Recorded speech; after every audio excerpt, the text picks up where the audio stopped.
حضرت عباس بن عبدل مطلب حضور کے چچا ہیں. آپ اپنے بچوں کو لے کر نا گھر کے صحن میں حضور کا میلاد منا رہے تھے. پہلی والی جو آپ نے مثال سنی وہ تو صحابہ کے درمیان تھی نا. اب یہ بھی ایک رنگ ہے. اپنے بچوں کو بٹھائیں اپنے پاس گرد میں بٹھائیں, ان کو حضور کے فضائل سنائیں.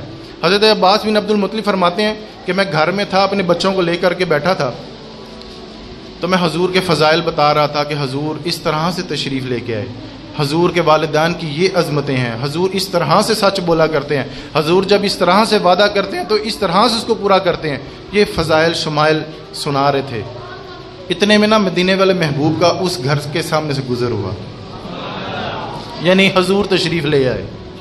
حضور آئے, کافی دیر تک نا کان لگا کر سنتے رہے.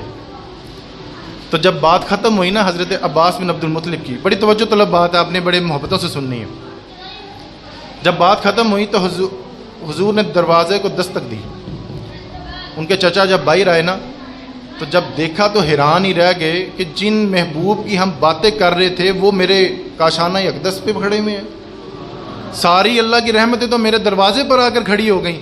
تو دل کی کیفیت جب بدلی تو حضور فرمانے لگے, تم میری ہی باتیں کر رہے تھے نا, تم میری ہی باتیں اپنے بچوں کو سکھا رہے تھے نا. اس موقع پر حضور نے فرمایا کہ اپنے بچوں کو اپنے نبی کی محبت سکھاؤ, اپنے بچوں کو اپنے نبی کی اولاد کی محبت سکھاؤ, اور اپنے بچوں کو قرآن کی تعلیم سکھاؤ. یہ حضور کے بڑے شاندار لفظ. اس کے بعد حضرت عباس فرماتے ہیں کہ جی حضور, جی یا رسول اللہ, میں اپنے بچوں کو میلاد سنا رہا تھا, آپ کے فضائل خصائل شمائل و آپ کی فضیلتیں سنا رہا تھا. حضور کے جملے تھوڑے ہوتے ہیں اور اس میں چاشنی مٹھاس روحانیت بڑی ہوتی ہے. حضور فرمانے لگے, او میرے چچا, آپ نے نا بروز قیامت اپنے حق میں میری شفاعت کو واجب کر لیا ہے.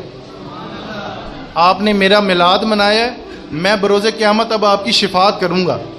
اس جذبے کے ساتھ آپ نے محافل, اول تو یہ 12 روزہ ہو گئی ہیں, لیکن ابھی بھی یہ مہینہ پوری محفلیں ہونی ہیں. جہاں پہ بھی آپ محفل دیکھیں آپ جائیں, وہاں پہ شرکت کریں. کچھ نہ کچھ تو ملے گا ہی. چلیں کچھ بھی نہیں تو جمعے کے جمعے ذرا جلدی آ جایا کریں. خموش لگ رہا ہے جی, تھوڑا ہے دو چیز سبحان اللہ کہہ دو.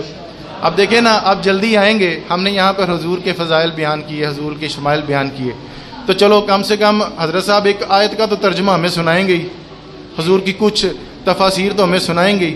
تو میں اکثر اپنے دوستوں سے یہ بھی گزارش کروں گا کہ اس خطیب کو بلایا کریں کہ جو وہ میں نے ابھی بات کی نا کہ خطیب کے لیے نام ہونا ضروری نہیں, نبی پاک کا غلام ہونا ضروری ہے, جو اس محبت سے آپ کو یہ حضور کے فضائل سنائے کہ آپ کے دلوں میں اترے, آپ کے دلوں کی کیفیات تبدیل ہوں.